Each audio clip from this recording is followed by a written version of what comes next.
Hi guys, welcome back to the Predator Tackle channel. Thanks once again for tuning in.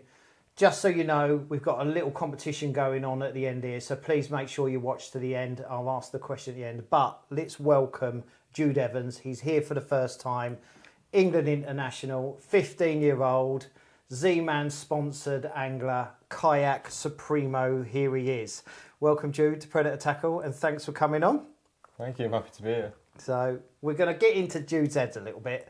There's some things that Jude does that no one else does. I've been fortunate enough to see him fish, and you who do follow him and watch the Elite Pro and what he's been doing in his kayak angling, short career but long career, is very different. So who is Jude Evans? Who are you, Jude? Well, I'm a 15-year-old kayak angler, born in Lincolnshire. Yeah. Compete in a lot of the kayak competitions across the UK and Europe. And yeah, just enjoy fishing. The key element is there, Jude, and I'm not being rude, you are 15 years old and you are fishing at the highest level. You've been fortunate enough to be selected for England. Yeah. You are the youngest, am I right, kayak angler to ever be selected? Yeah. Or the youngest angler? Yeah, youngest angler in the Team England lure. Wow. So that's an achievement at 15-year-olds. How are you doing this? So, what made you start lure fishing? Did you start on the whip like I did, catching roach and stuff like that? So 2017, when I was 7 years old, that summer I started just commercial fishing, small still waters. We actually, from a young age, I've just enjoyed sort of like paddling in streams and looking for crayfish, small bullhead.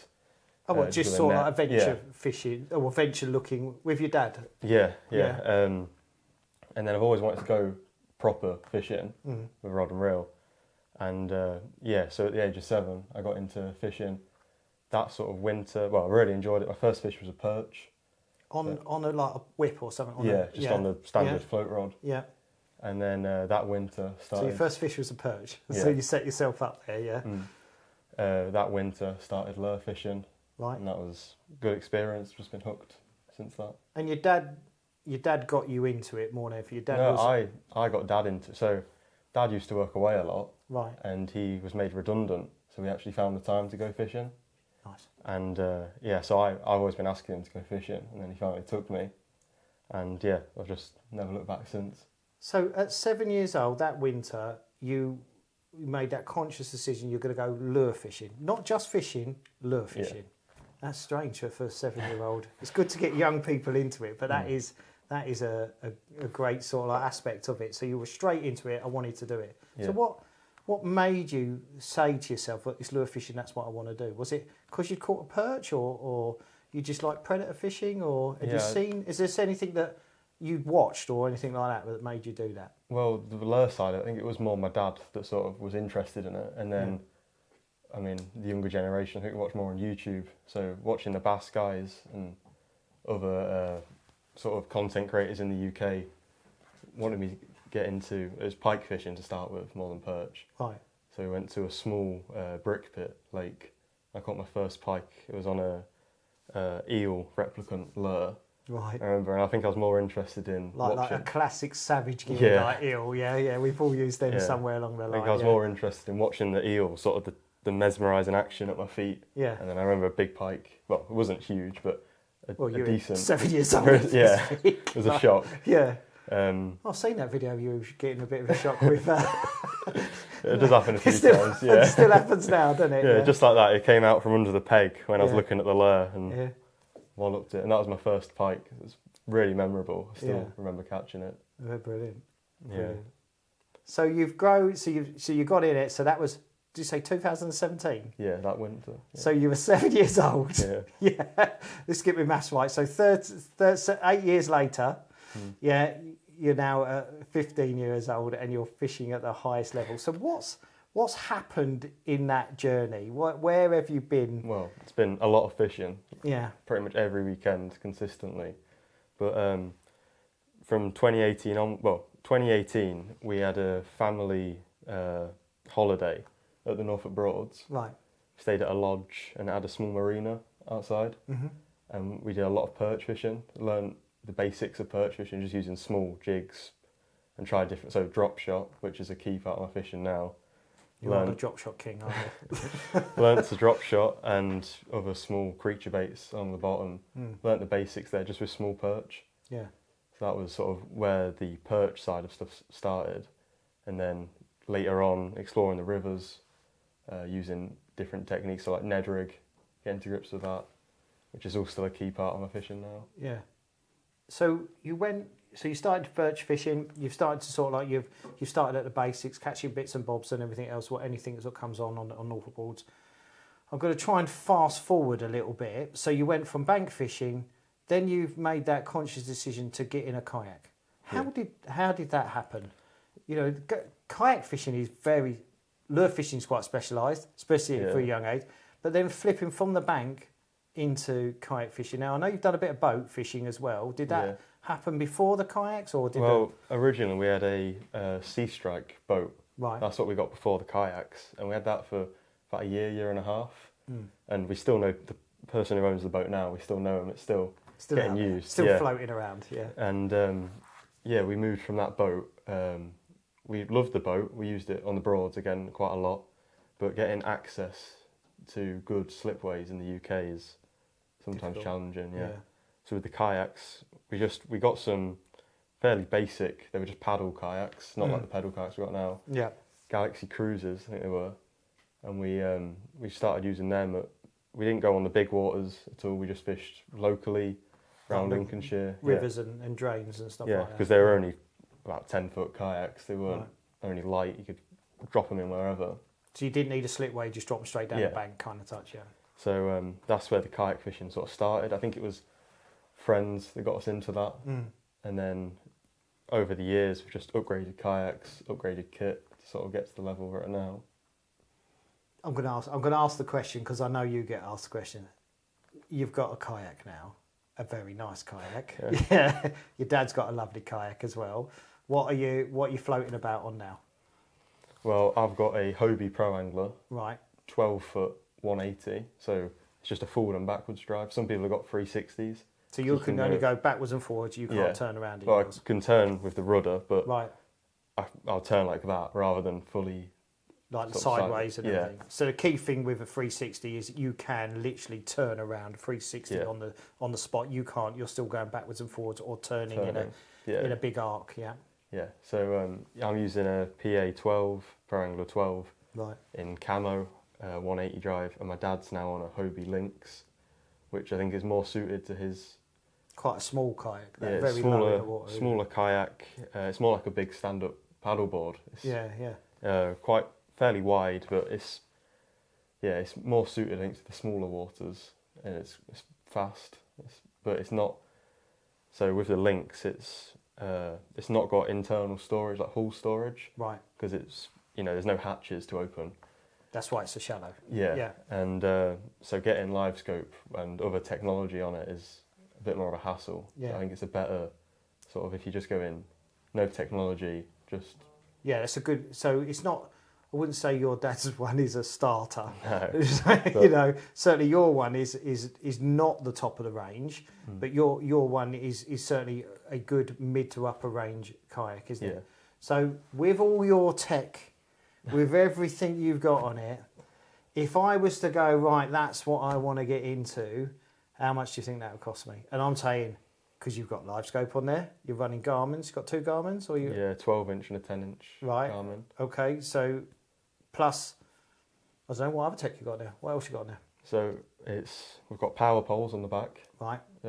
So anchoring systems, you've got an 8-foot spike. So for those who don't know, that is a spike that goes down into the ground and holds you in space, stops you moving your paddling around. So it's just instead of having spot lock like you have on the bigger boats, on the Trenovas and stuff like that.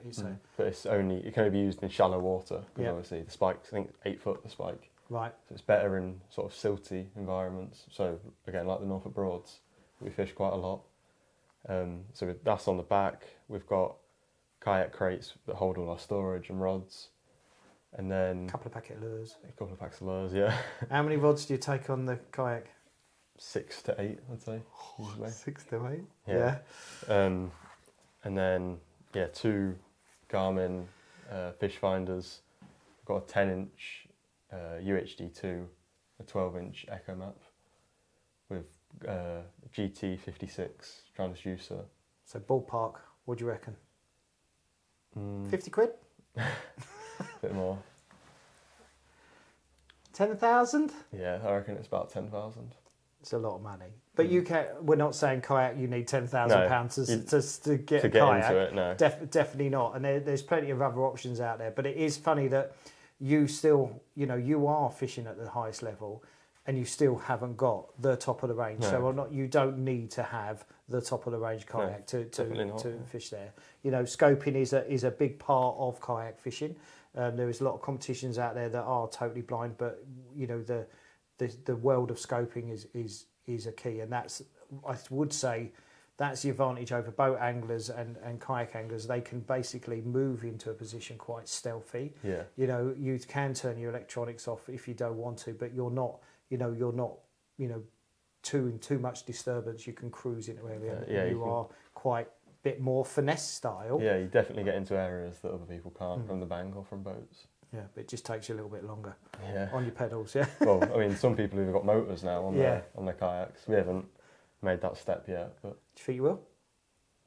Probably, yeah. Might as well have a boat. So, you've got your £10,000 kayak. You've started from the bank, but you've won and been involved with some international competitions. How have you, and how do you think your journey has come to be get selected for the England team? You've done quite a lot of competitions. You're 15. You're fishing now against adults. You're not fishing in junior level. You are fishing people, double your age, triple your age, and stuff. Quadruple your age, and you're competing. You're steady in that middle. Quite a lot of the time, you're quite often top 5. Top 10 is I'm not saying is a given, but you're working hard enough to be up there. So how did you get into the England team?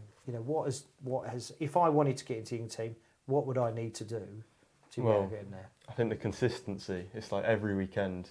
We've not been on the kayak. I think I only started kayak fishing in 2021.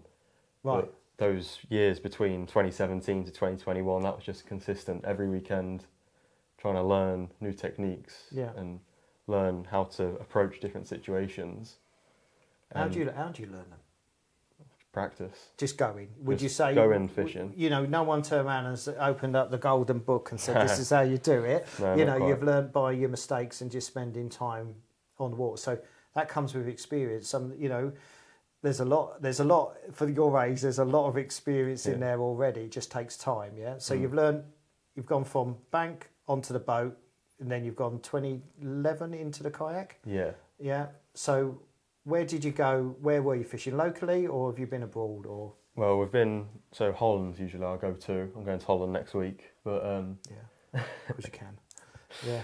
Yeah, that'll be good. But we go abroad quite a few times. Yeah. Holland's usually the place, but working up from fishing locally to further afield. I mean, living in this sort of area, it's quite a drive to a lot of the venues. So that's a key part is travelling, I'd say. So what got you into the competition fishing? Why did you go from? Why have you gone like, right, I'm going to go fishing every weekend, but actually now I'm going to put my hat in the arena and go competition fishing? Yeah. How many? To flip side that, just give it an idea of how many competitions you think you do a year. It's at least 10 a year. So at least 10 weekends a year. Yeah, and then what about, is that UK only? Are you doing any international competitions? There's usually about 10 kayak UK competitions. Right. And then we do some in Holland. So like last year we did the Hobie Euros, the Kayak Centre run a competition. And then also the WPC, that was a boat competition, but we can come on to that later. So I'd say we're looking at a good 13, 14 weekends a year, if not more, get devoted to competition fishing. So you fish 14 to 15 competitions a year. That is a lot of weekends away. Your dad must be doing some mileage, you know. But they're not all in the UK. So you've done quite a few abroad now. You were lucky enough to get through into the WPC Junior, which wasn't the main event. So the main event is the adult one where there's 100 boats, is it? Yeah, at least 100 boats. Yeah.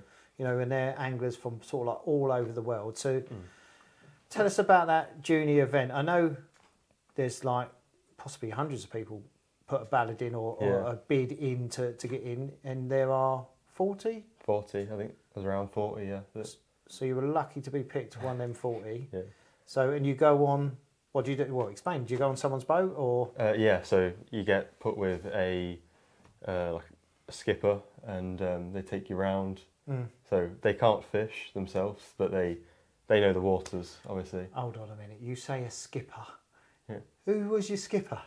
Luke Copen. Right, so he wasn't a skipper. Yeah. You get put with a professional angler who is in the WPC, yeah? So what happens is the guys who are in the WPC, some of them are extremely well known, like Luke Evans, but they are all anglers who are top of their game. Yeah. Basically say, right, we will give a few hours. It was a 5-hour event, is it? Yeah, I think it's 5 hours. An extra day, yeah. So a 5-hour event, and we'll take the juniors out. So it's quite prestigious, some of the anglers that you'll get to fish with. So you were lucky enough, one, to get picked out to be to one of the 40, then to be again picked, not because you don't get to pick, it's just a random selector. You know, Luke Coppins comes out, you know, one of the best. Yeah, it was a dream to be anglers out there. To be with him.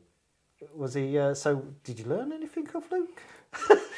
Yeah, just a bit. Just a bit? So what happened on that day? So there you go, you're out, you get on his boat? Yeah, his boat. Right, that must have been brilliant as well. So you and your dad went out on his boat and you were the only person fishing? Yeah. And Luke does what? He teaches you or... Yeah, so he... Guides you? Yeah, he guides me. So he took us to the areas. So we were fishing the River Spow. Right. There was two options. River Spow, which is just a fairly standard river. It's got a lot of zander in and pike and perch. Or there's the Volkarak, which had, I think, bigger fish, but the zander are quite hard. Right. So we chose to go to the Spow. Well, Luke chose to go to the Spow. And yeah, he took us to some spots and then had to perfect the technique. So did he take you straight to the spots, or was it a case of, right, let's have a look what you... Because he doesn't know who you are. That you're a 14-year-old lad on his fantastic boat. So he's got that burn driving him to win, hasn't he, as well? So he wanted to win. So did he say, like, have a few casts around the marina before you go out, or? Well, we went straight to the spot, but did a few casts, and then he sort of said, hold on a minute, we'll change it up a bit. So he basically, it was all casting normal jigs, shads. So he taught me basically a better technique and how to do it. So it was a good experience, good to learn a lot from him. Yeah, I bet you know it's just by being with somebody else on a boat, you can always glean something off them. But being with Luke is you know, possibly a dream for a lot of people, you know. So how did you perform in it? So it's a 5-hour competition. Yeah. So you have to load everything up to an app like you do normally, don't you? Yeah. So how did that work? How did it go? So it was a great comp. Yeah. We had good action throughout the day, build up quite a strong card, and then 20 minutes to the end, we were one pike short of the card. Do you have to catch perch, zander and pike? Or? Yeah, I think it was 3 perch, 3 zander, 1 pike. In 5 hours? In 5 hours. Crikey. Yeah. So sort of me and Dad, I suppose it's just our mindset, we sort of come to the fact that, you know, I'd done well, got a good zander and perch card, but yeah, Luke had other ideas. He was saying, we will get the pike. So sort of last 20 minutes went pike fishing. Right, to catch a pike in that big open sea that's out there. Yeah. And managed to get it with less than 10 minutes to go. Wow. We had 6 minutes, when it went on the app, 6 minutes left. So I think it was 80 odd pike. Not a monster, but it... Still big. Yeah. Yeah. But we knew that we hadn't won, because we knew that it was a junior that had 4 centimetres more than me. Right. So the best I could have hoped for was a second. So we went in, sorted ourselves out, went to the prize giving. Yeah. And then the suspense was killing me. So they had like top 20, top 10. So it kept going down top 5 and then top 3. So then when they called out the third person's name and it wasn't mine, so I knew I'd come second. Wow. It was, proud moment. Yeah, very proud. Big podium finish. I bet you were on there with Luke, and and it absolutely amazing. Yeah. Did you win anything? Yeah, nice trophy and good sort of goodie bag. Mm. It was nice. It's just a great experience. Yeah, I bet it was. Great to be a part of it. Yeah, I bet it was. So 40 anglers from all over the world, pretty much. Yeah. Some of the best anglers in the world, and there's you. Was there any other Brits there? Was there? No. So you're the only Brit, come second, Yeah. WPC Junior event. Wow, there you go. That's an experience. Mm. So now you're, fast forward a bit more, now you're back in the UK. You are now doing no junior events, are you? No. So it's all senior events and everything else as well, and they're all majority. Well, it is all kayak fishing only now, isn't it? Yeah. So you're not doing any bank fishing. No, we sort of faded that out over time. I think I'm enjoying the kayak predator fishing a lot more at the moment. So it's all just been from the kayaks recently. So some of you might not know this, but Jude has to have somebody, an adult, on the water with you all the time because he's under 18, which seems ridiculous. Yeah. So your poor dad drives you around and then basically sits off to the side and allows you to sort of cover that insurance thing. That is it must be quite frustrating for you sometimes, having going, come on, Dad, hurry up, kind of touch. Yeah. But how are you standing now? So your competitions you're doing, and the Elite Pro is the scoring system that gets you into the England team, doesn't it? So how long have you been involved with that Elite Pro, and how long did it take for you to be selected to get into the team? So my first proper year at kayak fishing, 2023, I believe, I came 14th in the league, but I was lucky enough for Steve to sort of recognise me. That's Steve Collette, the England manager. Yeah, Steve Collett, to recognise me. And did a couple of street comps because we were still doing some of the bank fishing at that time. Yeah. Got to meet Steve, and he sort of took a bit of a gamble on me, and picked me for the Team England kayak, the England kayak team. Mm. So 2020 and in 2023 I came 14th in the league. Yeah. So last year I came 7th. Right. At the moment I'm sat 4th for this year. Wow. How many competitions left this year then? When's the league finish? The last competition's mid-October. Oh, right, so soon then. Yeah. So you've gone 14th, 7th, currently 4th. Yeah. Wow. All right, so that's a good progression. You can't complain with that. So you'd be happy with 4th, or do you want to go 3rd, 2nd, 1st? Yeah, Is there a chance of you winning? No, I think I'll be happy with 4th for this year. 4th, I think if I get a top 5 this year, because the scoring can all change. Yeah. It'll always be bumped down or bump up, but I'll be happy with 4th. Yeah, I'll be happy with 4th. I think a lot of people be happy with 4th. Well done, Jude, on that. So who's out the kayak world? There's a lot of kayak anglers out there, but it is quite a nice small community as well. So there's who is the number one kayak angler? Would you say, without embarrassing? I probably won't. We'll cut that bit out now. Who do you look up to in the world of kayaking? Is it someone in the UK, or is it someone abroad? Is there who would you aspire to be if you're going right? I need to beat that person. Richard Archer he's been on form for a while now, and he's sort of the top kayak angler. But Mark Radcliffe's also really real deal angler. Mm. So I'd say them two are sort of who you got to aspire. Careful, he's coming for you. Aspire to be like. Yeah, it's good. And how old are they? When are they going to retire? I don't know how old they are, but I got told I was 62 yesterday, but there you go. I'm not 62, but well, at least double my age. Yeah, so. A little bit more. Yeah. I think they take 30. Yeah. So that's good. What about European side? Is there someone you've seen? Is there someone you're the younger generation to me? I'm 52 years old, you know, you're 15 years old. You look at different things totally different to how I do and watch YouTube more than I possibly would. You know, is there someone out there internationally that you Yeah, I think follow? I follow a lot of the Bassmaster elite anglers, so Carl Jochumsen. Right, yeah. So he's an Australian who went over, so basically he won a lot of the competitions in Australia. Kayak competitions? No, these are boat competitions. Boat competitions, yeah. And he got the chance to go out to America and fish the Bassmaster Opens. Right. So the way it works over there is like a league, the Bassmaster Opens, which are open. They're still not open to everyone, but they're a bit more open. And then the Bassmaster Elites, which is sort of the best 100 anglers. And then from all over the world, yeah, or America. Well, they come from all over, but they've got to be in America, you know, competing in the comps. And yeah, Carl, like his journey from moving from Australia to America and all the struggles that he's had, I think it's an interesting story that he's had to get over there, and it's inspiring. Do you see yourself competing abroad at a later date in life? Possibly, yeah. Would you want to go to America and compete in that? Well, that's the dream, isn't it? Is it? I don't know. Yeah. I see that. No, well, fishing for a living's, Well, yeah. you know, that's the opportunity out there. Yeah, it is. There's some serious money out there, isn't there? Yeah. So I don't think we're quite there yet. No, not quite. Come in on, the UK. Steve Collette, pull your finger out. Yeah.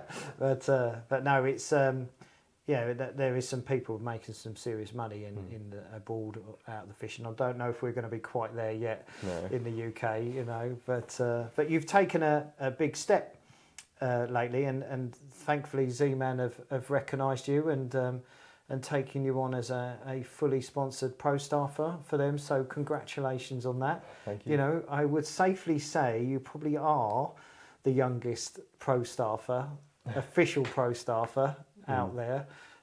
So that's an achievement. So well done. Why Z-Man? Well, I've used Z-Man products for years now. So going back to when I said that sort of gap, 2017 onwards, doing the bank fishing. That was all Z-Man TRDs and, you know, the basics. A lot of my fishing at the start of my journey was on Z-Man lures, and sort of faded out for a little bit, and then back now on the kayaks. I've been using Z-Man for the past couple of years.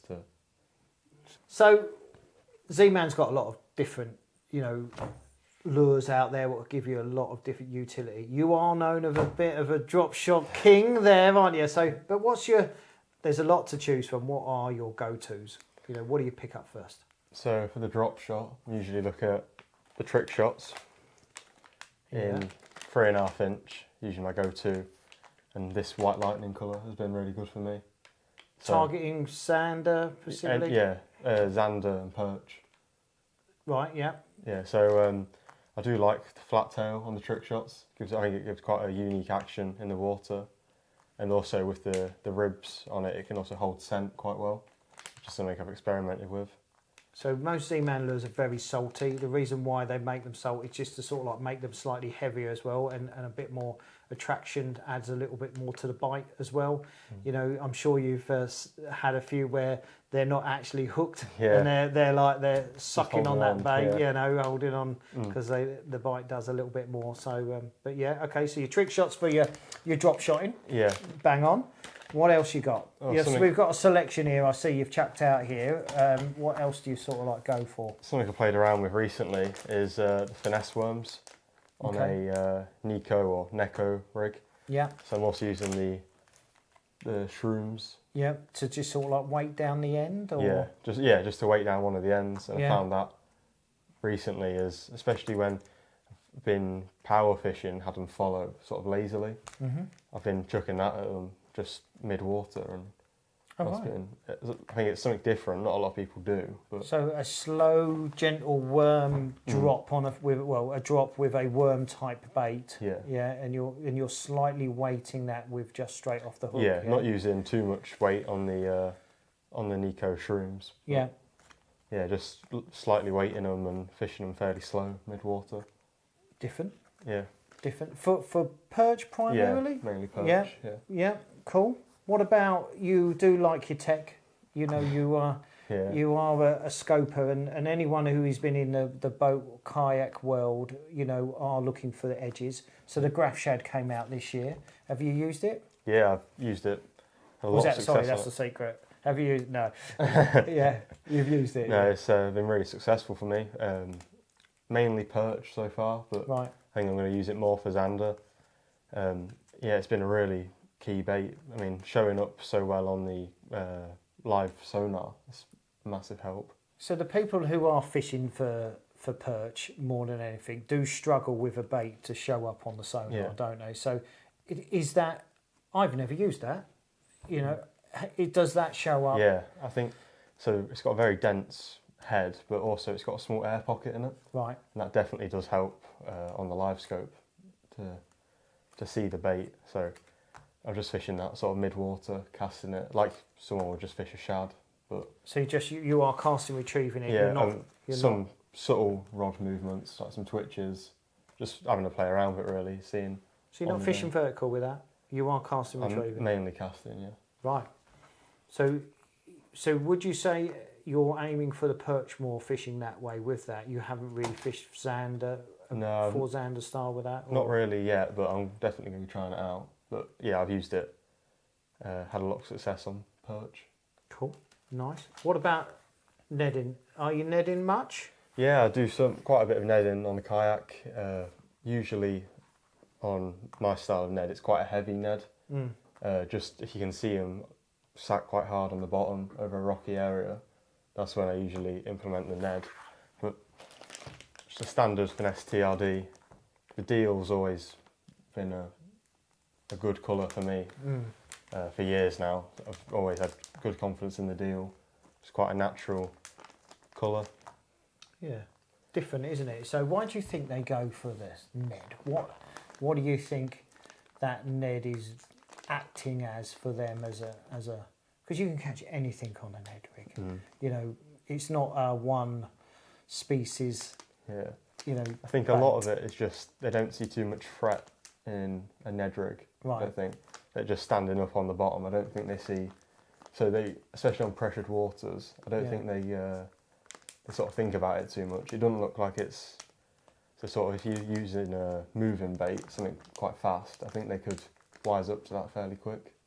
So it's quite easy to say when you're netting any of the TRD range, you know, there's stick baits, you know, craws, bugs and everything. You can understand why they would go for a craw. You know, the TRD craws are, you know, is a crayfish. You know, the bugs, you can say, yes, it is a crayfish imitation. What do you think they think that is? It's a stick bait at the end of the day. Yeah. Do you think it's a big slug or something? Who knows? Or a big juicy short worm? I don't know. Only the fish are going to know that one. I think. But it is weird, and many of you who have fished, you know, Ned style and everything will note that sometimes it can target the bigger fish. Yeah. You know, we don't know what it is. You know, it can be. You know, I've seen people fishing TRDs very, very slowly, and I've seen people fishing very, very fast. You know, so you know, it's you know you can do a lot of utility, fish it different ways with it as well. What else you got here? You've got one of my favourites is the chatterbait. Yeah. In this size, the mini, the original chatterbait mini, has been a favourite for me recently. I'm using a range of different trailers on that, so I do like my slim swims, usually rigging them upside down. Why would you rig it upside down? Because the tail, the paddle tail on it, I think it matches the sort of frequency a bit better when it's upside down. I do like quite a slim sort of profile usually, but then sometimes I prefer baby goat, because when I'm fishing around rocky structure or trees, I found a flat trailer on the chatterbait comes over the sort of branches or the rocks a bit better, because if you've got something slim like that, it will, as it comes over, it will sort of roll and it gets snagged sometimes. When it's a flat trailer, it just goes over without snagging usually. So that's a big plus. Do you rig them all the way up the shank of the hook, or do you just nip them on the end? I usually rig them all the way up. All the way up? Yeah. so you're not getting. So if it is biting, it's engulfing. You know, you're not getting any nips at the end or anything like that. But on drop shot, I'm a believer in just nose hooking. Just nose hooking. Yeah, I drop shot with an exposed hook or with it hidden? Usually you're exposed hook. I mean, the waters that I fish from the kayak usually aren't too snaggy. The big open waters, so I don't think there's much of an advantage to hiding the hook. I just leave the hook exposed. And are you a small hook person or a big hook? So if you were fishing for zander or perch with that, what would you go for? What is your go-to sort of like size? I think it's size 2 usually. Big then? Yeah. I'm usually a big hook person. I prefer a bigger hook. And like I said, on the waters that I fish, I think the disadvantage to a big hook is the snags. Yeah. But I don't really have that issue too much. Right. Yeah, good. You've got this new little goby. These have been absolutely fantastic this year. So it's probably one of the smaller ones out of within the range that's out there.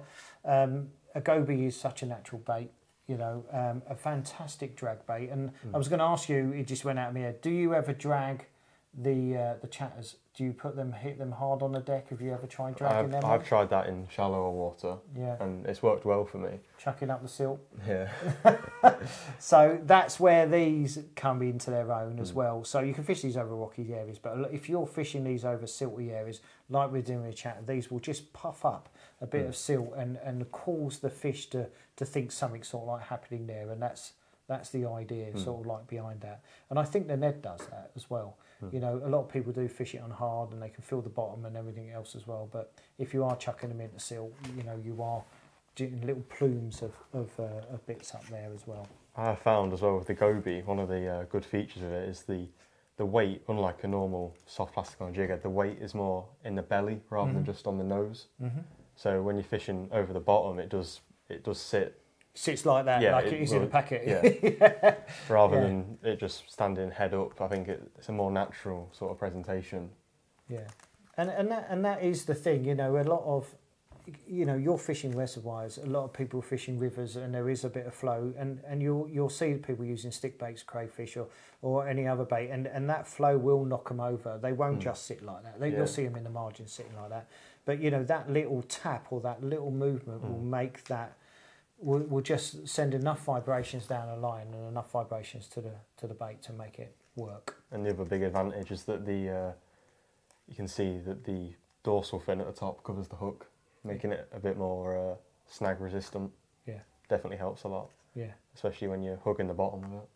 So when you're fishing in these massive reservoirs, you know, and these, you know, the Harrogate Fleet and everything else, well, places that, you know, are inland seas and you can't see the other side, you know, or it is a deep area. What kind of areas, not to nickel your secrets, but what kind of areas are you looking for structure within the water? Well, usually if there's structure, that's, you know, you try that out, the structured areas. But one thing I learnt from Luke at WPC was a lot of that was fishing drop-offs. Right, okay. So I found steep drop-offs. Not used it too much here because a lot of the reservoirs don't have very steep drop-offs. But when we go over to Holland, if you find drop-offs, they're usually, and you can't see them on the scope, but you're using the scope to line your cast up over the drop-off, and it's. So when you're out, you're using side scan first to search for your areas. So I usually have my 10-inch screen with chart and side scan. And my 12-inch just for live scope, usually. That's my go-to. And, you know, going to sort of like the local areas, you know, Grafham, Rutland and stuff like that, have you ever had that where you're pedalling, you're thinking, right, I'm going to G-Boy or I'm going somewhere, you know, where I know the zander are going to be or the perch are going to be, and then you'll randomly see? Yeah, so like we found different structures on the bottom. For example, at Grafham, we were there a couple of weeks ago. And in the middle of the reservoir, where we've probably never crossed that bit before, just keeping the electronics on, we like found this whole sunken, I don't even know what it was, big sunken feature on the bottom, loads of bait fish on it. I mean, there wasn't any zander on it that day, but I mean, they probably weren't too far away.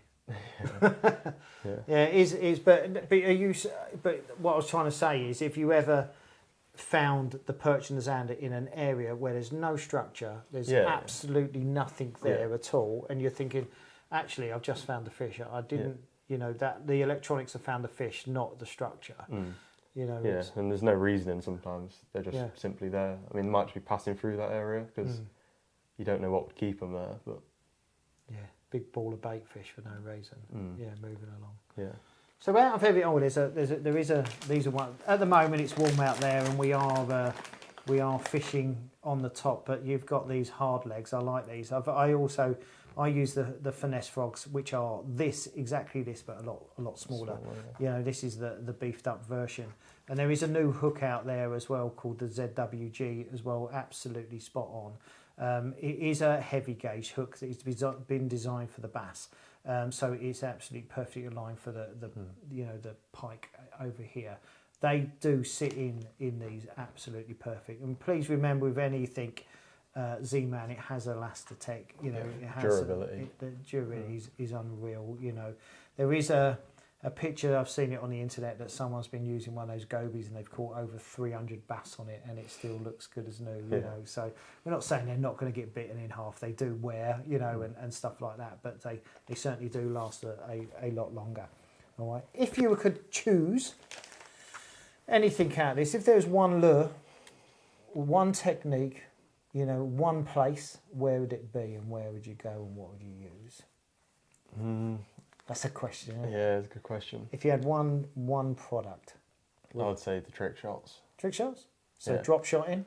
Drop shotting, I think, has been about 80% of my competition sort of fish have been on drop shot. Wow. But that tells you something. Yeah.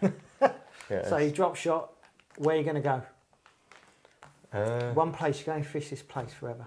I don't know, the Broads does hold a special place in mine and my dad's heart, I think. Yeah. We fished there for so long now. We know it fairly well. So I think the Broads would probably be the place. Pike, perch or zander? Perch. Nice.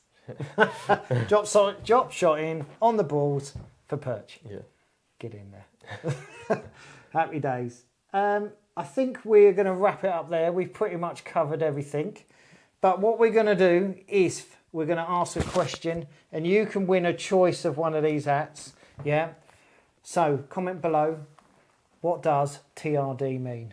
Yeah. What does the TRD mean? So we've got it on all our lures and everything else as well. Finesse TRDs, TRD bugs, TRD cores and everything else as well. So comment below and see and tell me what TRD means for. We'll do a draw out of the hat, and you can win one out of the hat, one of these hats, and you can win. But we've got a lot out of you there, Jude. You know, it's absolutely fantastic and exciting times for you. You're doing exceptionally well, you know, fishing against all them old buggers who are not changing. Think, get on the drop shot, you know, and congratulations with the deal you've done with Z-Man. So thank you. And I think somewhere along the line you might have done an announcement that you could be in the lure battle this year. I heard. Yeah, I'm looking forward to it. So Jude's going to be representing Sunvisor, which is a visor that fits over your screens. Which is from, where are they from? Tell us a little bit about Sunvisor. So based in the Netherlands. Yeah. They do all different fish finder visors and transducer protectors. Covers and protectors, basically. You know, at the end of the day, it also helps you to scope. It keeps the light off the screen, doesn't it? Or safety screen from drop shot weights and jig heads. Or fish jumping on them, you know what I mean, and stuff, zander biting them and stuff like that. But a really good heavy protective to your screens, and then you can get the mounts that basically go on the on your lives and your transducers and stuff like that. So you're going to be representing Sunvisor. I'm sure you're going to be using Z-Man as well in that. So that's going to be fantastic. So Jude's going to be in the lure battle, pike and perch competition, 1 versus 1. Okay, the filming starts in October, so and will run all the way through to December. So it is brutal. You know, it is round by round. You know, good anglers. Yeah. Some very good anglers coming up. So you're going to pitch yourself some of the best.